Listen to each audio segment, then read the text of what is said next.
Irei ler, irmãos, apenas o primeiro versículo. Atos, capítulo 17.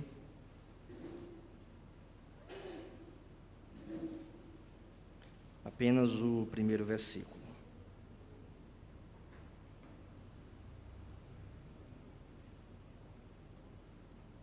Todos encontraram?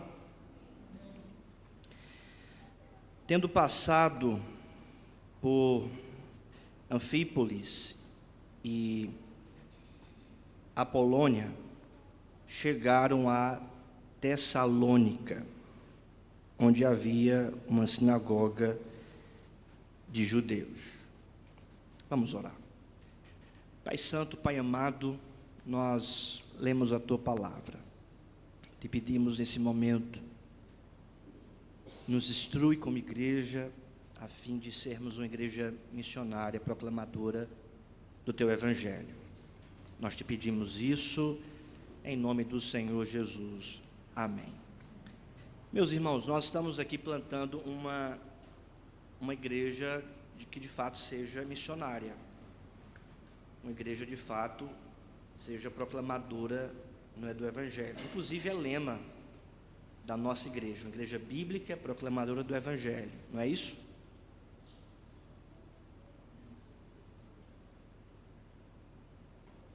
Proclamadora do Evangelho, não simplesmente do púlpito da igreja, mas proclamadora do Evangelho, tendo uma membresia que prega a palavra, uma membresia que dá testemunho de Cristo. Porque todo cristão, ele foi chamado por Deus para testemunhar de Cristo. Todo cristão foi chamado por Deus para testemunhar do Evangelho de Cristo, da palavra de Deus. Isso é da natureza do cristão e da natureza da igreja.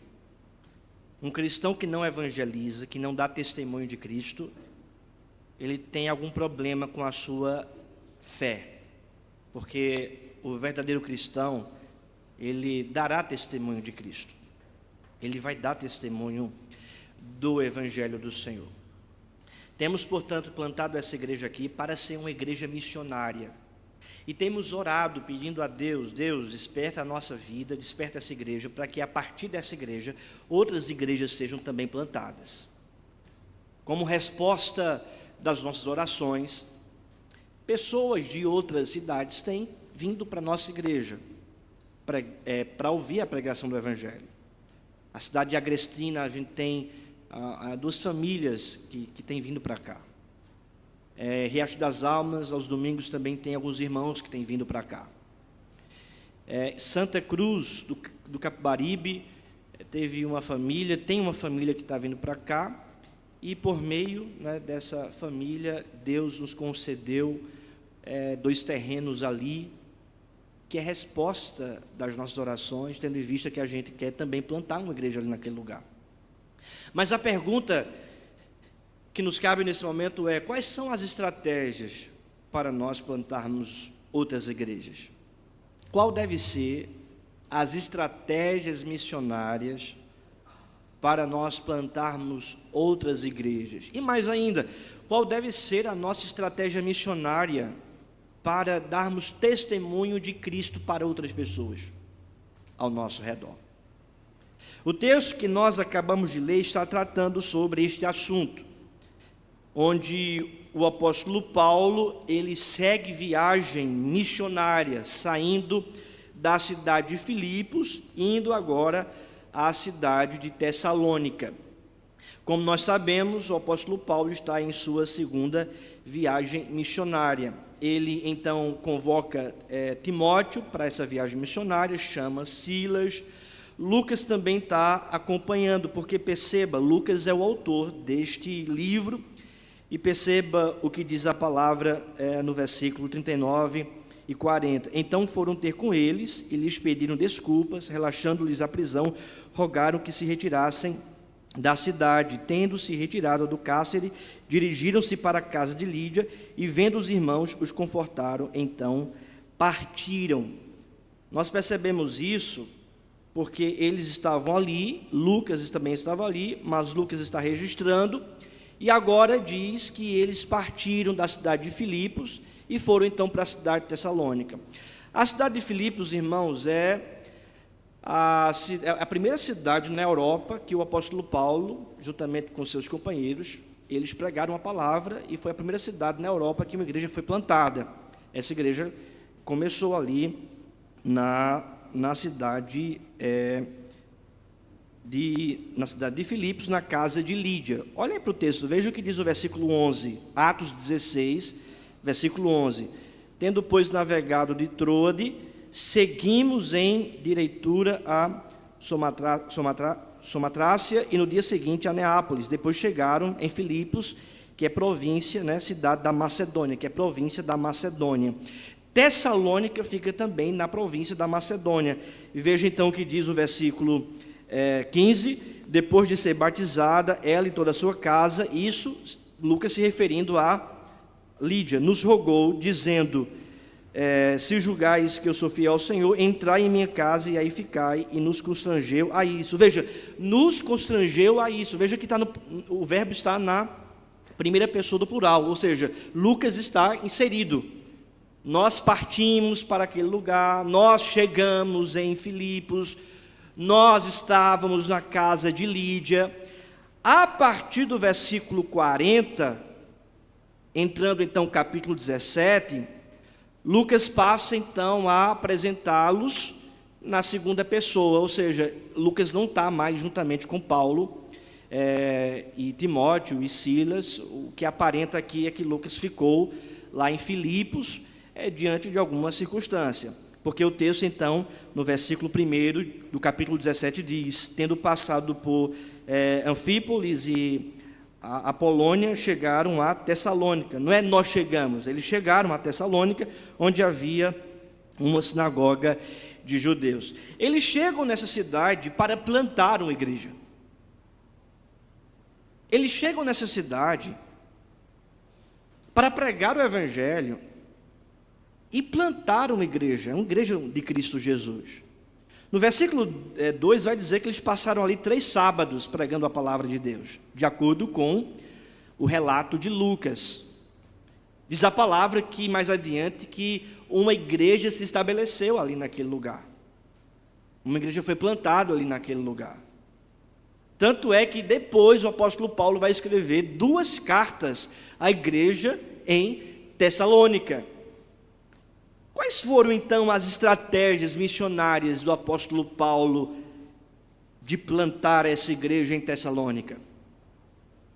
Quais devem ser as nossas estratégias para plantarmos outras igrejas em cidades vizinhas aqui perto de Caruaru?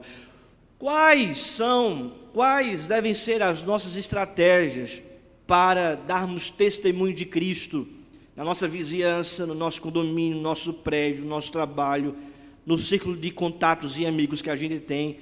Quais devem ser as nossas estratégias? É sobre isso que eu gostaria, irmãos, de meditar, de tratar nessa noite: estratégias missionárias.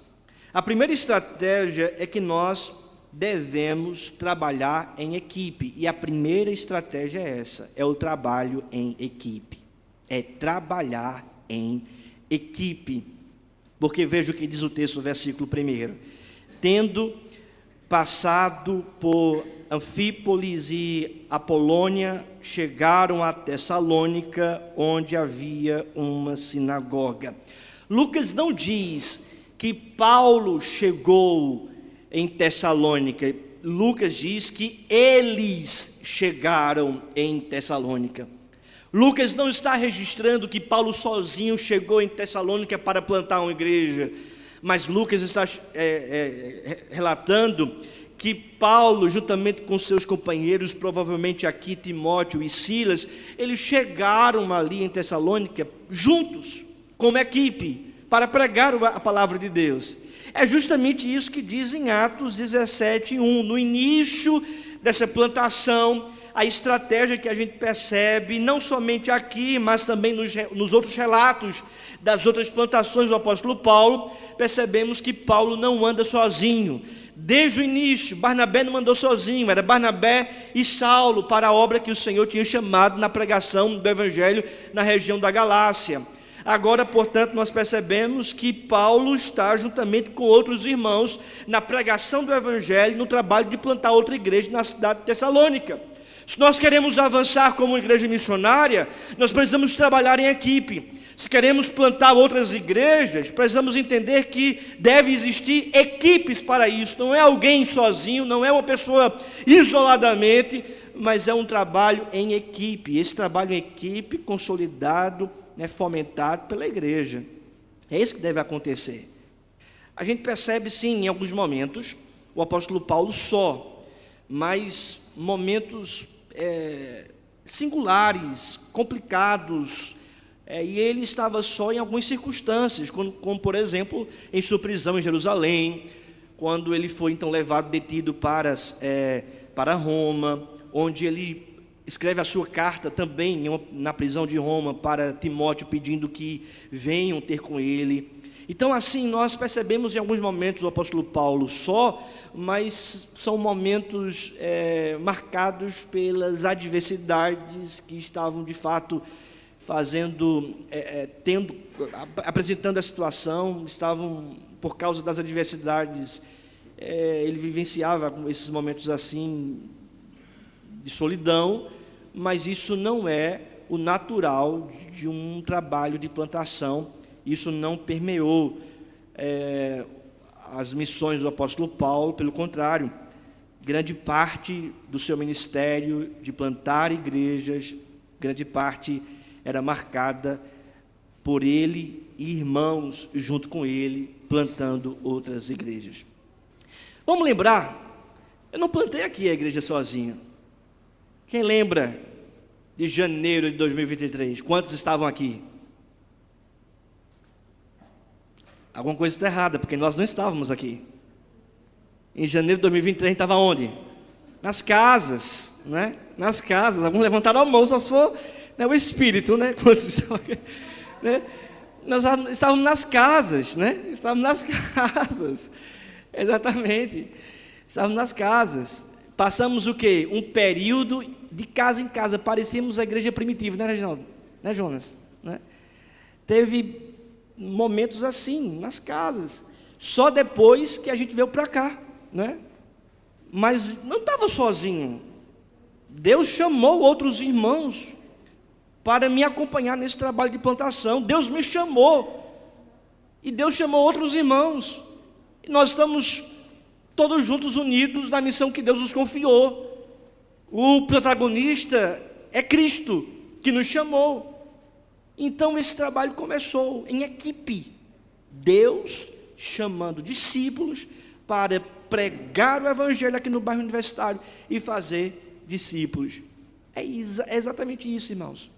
O trabalho missionário, ele acontece em equipe. Pode acontecer um missionário isolado, pode, mas não é o modelo. Janeiro, no culto de oração.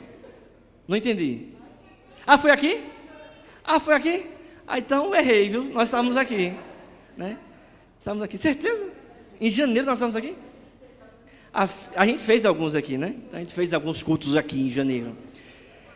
Não foi fevereiro não, tem certeza? Pois está certo. A secretária é para isso, né? Mas o ponto é, nós estarmos juntos.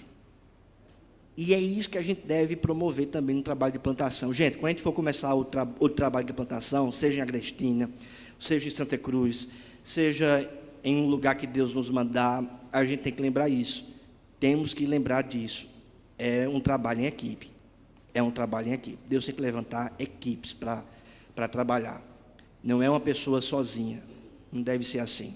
A gente deve estar junto com alguém que vai, juntamente com a equipe, plantar novas igrejas. Da mesma forma, nosso testemunho, onde nós estivermos, deve ser também, irmãos, fomentado pela igreja, pelos nossos irmãos. Nós não devemos trabalhar sozinho. Você vai dar testemunho de Cristo, você vai pregar o evangelho, mas lembre-se, você tem irmãos e irmãs que podem te ajudar, que podem te auxiliar, que podem orar por você, que podem te dar o suporte, que podem estar orando junto com você por uma pessoa que você vai evangelizar, que pode te dar sabedoria numa conversa para você chamar essa pessoa para a igreja. Nós precisamos criar esses vínculos uns com os outros para pregarmos a palavra para outras pessoas e darmos testemunho de Cristo para outras pessoas.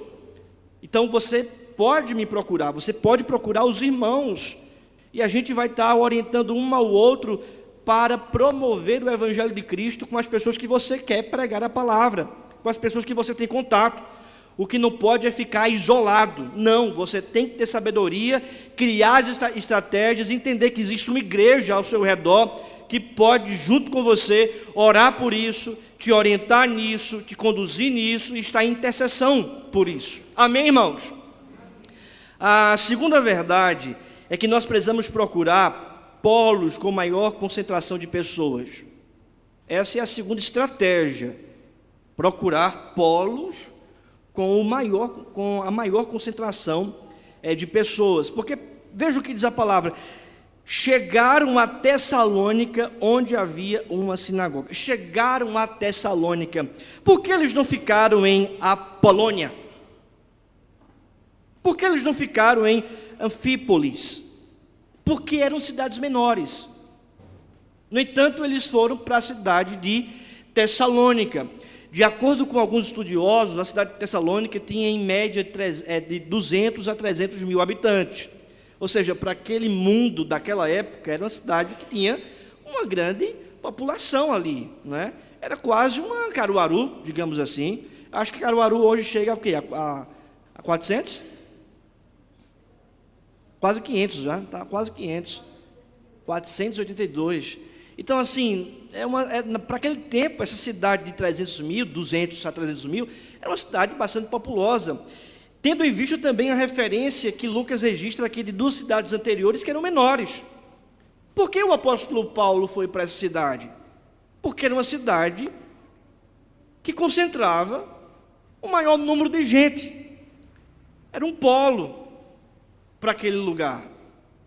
Era uma cidade que tinha gentios, mas também judeus, porque havia ali uma sinagoga, diz a palavra de Deus. De acordo com os historiadores, Tessalônica era uma cidade portuária, ou seja, havia muita movimentação de gente de outros lugares indo também para aquele lugar. Era uma cidade que passava muita gente. Então, quando o apóstolo Paulo vai para a cidade de Tessalônica e permanece ali, ele tem em vista essa verdade que ali tem uma maior concentração de pessoas e que o evangelho, portanto, deve ser pregado nessa cidade maior, e que certamente, quando uma igreja for plantada ali, a partir dali, o evangelho vai se filtrando no interior, em cidades menores, vizinhas, ao redor da cidade de Tessalônica. Geralmente, irmãos, é isso que acontece no ministério do apóstolo Paulo, não somente agora aqui, em Atos 17, mas geralmente o apóstolo Paulo, em todo o seu ministério, ele procura cidades maiores, cidades que de fato são polos comerciais, onde muitos passam, para que o evangelho seja de fato ouvido por um maior número de gente, de pessoas. Quando o apóstolo Paulo vai para cidades menores, é por causa de uma circunstância, é por causa de uma dificuldade ou outra. Quando ele vai, por exemplo, para a região da Galácia, ele vai para essas regiões montanhosas por causa de uma enfermidade, né, que ele teve. E ele fala isso na sua carta aos Gálatas. Mas geralmente, quando a coisa está boa, naturalmente ele vai para cidades maiores para pregar o evangelho nesses grandes polos. Meus irmãos, nós precisamos também entender essa estratégia. A gente deve olhar para os lugares que têm o maior número de pessoas, que têm a maior concentração de pessoas, lugares que de fato carecem da palavra de Deus, do genuíno evangelho de Cristo, para que nesses lugares a gente possa pregar o evangelho do Senhor Jesus. Temos que ter estratégia. Isso não quer dizer que cidades menores não devem ouvir o evangelho. Devem sim. E elas vão ouvir o evangelho. Devemos pregar o evangelho em todos os lugares, para todas as pessoas. No entanto, precisamos ter estratégia, porque a partir de uma cidade maior, as cidades menores podem, mais à frente, ouvirem o evangelho, por causa do evangelho que se propaga ali naquele lugar, e certamente vai atingir as regiões vizinhas, os sítios vizinhos, as cidades menores que estão ali ao redor dessas cidades maiores. Em outra Em outras palavras, nós precisamos ter estratégia, amém? Não é simplesmente plantar por plantar, mas é usar a nossa lógica, nosso raciocínio, e pensar em pontos que de fato tenham um maior número de pessoas, para então anunciar a palavra de Deus. Essa estratégia aqui, ela é princípio também para a nossa estratégia do nosso dia a dia. A gente tem que pregar o evangelho com estratégia. A gente tem que entender qual é o melhor momento, qual é o melhor lugar, onde abordar, para pregar a palavra de Deus. Nós precisamos ter estratégia para pregar a palavra de Deus. Imagine só se eu pegasse uma caixa de som, fosse ali para de frente dos prédios, arrumasse algum ponto de energia e começasse a pregar a palavra. Você acha que as pessoas dos prédios iam descer para ouvir o evangelho? Não. A nossa realidade é outra, o nosso contexto é outro. Precisamos, portanto, ter estratégia para que o evangelho do Senhor chegue nesses prédios, nos condomínios fechados. Aquele tipo de evangelismo que acontecia anteriormente, que acontece ainda hoje em lugares mais... em lugares menores, em sítios, em cidades do interior, de chegar batendo porta a porta, né, e pedindo a permissão para entrar, não acontece mais em centros urbanos, e principalmente em centros urbanos que é de fato recheado, né, de prédios e apartamentos. Se você chegar, primeiramente você vai se deparar com o porteiro ali, que não vai permitir você entrar, a não ser que você tenha alguém que libere. E olhe lá, quem vai liberar para você? Ninguém, você não conhece ninguém. E se você então for batendo no porta a porta nas outras casas, que não é prédio, vão pensar que você é testemunho de Jeová. Mas é verdade. Vão pensar isso. Então qual deve ser a nossa estratégia? Entende, irmãos? Precisamos pensar. O evangelho é o mesmo, mas a estratégia vai mudando. A palavra de Deus é a mesma, mas a estratégia vai mudando. E nós precisamos, portanto, pedir para que o Espírito Santo nos dê estratégia para pregarmos a palavra de Deus, para anunciarmos a palavra do Senhor. A terceira verdade é que nós precisamos estabelecer pontos de contato. Veja o que diz a palavra do Senhor. Onde havia uma sinagoga.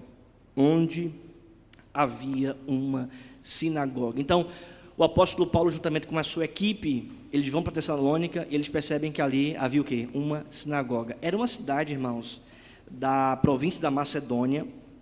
Ficava ali, naquele lugar, uma cidade de população grega, romana, mas havia ali uma sinagoga judaica. Isso porque a cidade era tão grande e tinha tanta gente que judeus, né, estavam ali. A cidade de Filipos era uma cidade menor. Não havia sinagoga em Filipos. E diz a palavra então que o apóstolo Paulo foi, juntamente com Silas, Timóteo e Lucas, para um lugar de oração onde havia mulheres, né, ali, tementes a Deus, estabelecendo um ponto de contato naquele lugar. O ponto de contato agora que o apóstolo Paulo estabelece é a sinagoga. Por que a sinagoga? Porque na sinagoga os judeus ali e os prosélitos do judaísmo, eles estavam tendo contato com as escrituras do Antigo Testamento. Eles estavam tendo contato com a Torá, a lei dos judeus, que é o nosso Antigo Testamento. Então havia já um ponto de contato, que é o Antigo Testamento, que estava sendo ali anunciado para aquelas pessoas de um modo equivocado, errado, de um modo legalista, judaico, mas que o apóstolo Paulo entendia que por eles então confiarem e acreditarem que o Antigo Testamento é palavra de Deus, então o apóstolo Paulo poderia estabelecer esse ponto de contato, explicando o Antigo Testamento corretamente para anunciar o Evangelho de Cristo, e ali as pessoas iriam ouvir a palavra de Deus e serem então transformadas e convertidas. Ou seja, precisamos estabelecer um ponto de contato. Precisamos estabelecer um ponto de contato. Quando a gente for pregar a palavra de Deus em outras cidades, para plantar outras igrejas, a gente tem que procurar pessoas, primeiramente, que tenham algum ponto de contato com a fé evangélica. Por mais que esse ponto de contato, por mais que essa fé evangélica, melhor dizendo, que essas pessoas tenham, não seja verdadeira, como também não era verdadeira a fé que aquelas pessoas tinham ali na sinagoga. Mas aquelas pessoas acreditavam na Bíblia, no Antigo Testamento. E existem pessoas em Santa Cruz, pessoas em Agrestina, pessoas em Riacho das Almas, em outros lugares, que acreditam na palavra de Deus. Talvez a fé não seja verdadeira, sadia, não seja louvável aos olhos do Senhor, esteja misturada com o sincretismo do romanismo, da cultura e por aí vai. No entanto, a gente tem que procurar essas pessoas para explicar as Escrituras e apresentar verdadeiramente o Evangelho da graça de Deus. Irmãos, esses dias, o irmão que está cuidando lá dos terrenos, limpando e orientando lá o pessoal que está cuidando, limpando os terrenos que nós ganhamos lá na cidade de Santa Cruz, né? Ele estava informando para a gente, estava eu, Tiago, Junão, ele falando assim para a gente: olha, aqui muita gente tem fé, e tem muitas igrejas evangélicas aqui em Santa Cruz, mas é difícil você encontrar uma igreja que prega o Evangelho da graça. Não tem. A maioria das igrejas aqui, e olha que eu estou ainda sendo zeloso, porque ele falou tudo, né? Ele falou todas, mas sendo zeloso, parafraseando o que ele falou, a maioria das igrejas é de teologia da prosperidade, de barganha com Deus, de que você dá o dízimo para você ser abençoado, de libertação circunstancial das coisas dessa vida, de coisas materiais, de dinheiro, bem-estar, prosperidade. Nós precisamos, portanto, irmãos, plantar igreja nesses lugares que não tem. O povo está padecendo, o povo está clamando por uma igreja bíblica que pregue o Evangelho do Senhor Jesus. Nós precisamos orar, irmãos, para que Deus levante obreiros, missionários, a igreja, para ir nesses lugares e plantar também igrejas bíblicas, proclamadoras do Evangelho, acolhedoras de pessoas e parceiras na evangelização. Quando nós chegamos aqui, tinha muita gente que apertava a nossa mão e dizia: esse lugar é fruto de oração, é resposta de oração. Mas existem outros lugares de um povo carente, que padece, que anseia por uma igreja bíblica. Amém, irmãos? Nós precisamos também acordar e ter misericórdia do outro. Precisamos ter compaixão das outras cidades. Precisamos entender que Deus nos envia para pregarmos a palavra e plantar outras igrejas. Não é ficar só aqui. Aqui, irmãos, não é um ponto de chegada, mas é um ponto de partida. E que Deus, de fato, levante essa igreja para ser uma igreja missionária aqui no Agreste Pernambucano. Esta tem sido a minha oração. Deus levanta a IPBU para que essa igreja seja uma igreja missionária aqui no Agreste Pernambucano. Imagine só, irmãos. Daqui a uns 5, 6 anos, que não sei, só Deus sabe o tempo, essa igreja ter filhas na fé. Nós não queremos ter uma igreja estéril, né? Quantas igrejas estéreis por aí? A nossa igreja não pode ser uma igreja estéril. A nossa igreja tem que ser mãe de outras igrejas, tem que ter filhas. Nós precisamos plantar outras igrejas. Precisamos arregaçar as mangas, irmãos, e pregar a palavra e ser missionária. Conversando sobre isso, da vez que eu estive lá em Pinheiros com o pastor Arival e Mariano, Arival estava falando que a primeira coisa que ele fez quando chegou em Pinheiros era uma igreja bem menor do que é hoje, há muito tempo atrás, e ele disse que uma das primeiras coisas que Arival fez foi procurar conduzir a igreja de Pinheiros em ser uma igreja missionária, porque Arival entendia que a igreja só cresce e só é cheia do Espírito Santo, do poder de Deus, se a igreja se envolver com a obra, com a missão, na pregação da palavra, implantar outras igrejas. E aí veio o prefeito Júnior, ele dizendo que tinha congregações no presbitério que ninguém queria. Ele dizia: manda para cá, que a gente vai levantar um obreiro e vamos revitalizar essa congregação para se tornar igreja. E o povo dizia: oxe, isso está doido, essa congregação nunca foi para frente. Tal. Não, mande para cá, a gente vai querer. Ninguém quer, a gente quer. E ele foi pegando as congregações desativadas ou que estavam para ser desativadas no presbitério. E pela graça de Deus, essas congregações foram se tornando igrejas. E outros lugares foram sendo plantadas igrejas. Irmãos, nós precisamos ser uma igreja missionária. Amém? Precisamos ser uma igreja missionária. Quais são as estratégias? Primeira estratégia, trabalhar em equipe. Segunda estratégia, procurar polos com o maior número de pessoas. E a terceira estratégia, estabelecer pontos de contato. São 3 estratégias objetivas aqui do texto que servem para a nossa vida, para a nossa missão e também para a nossa igreja. Amém, meus irmãos? Vamos nos colocar de pé e vamos orar.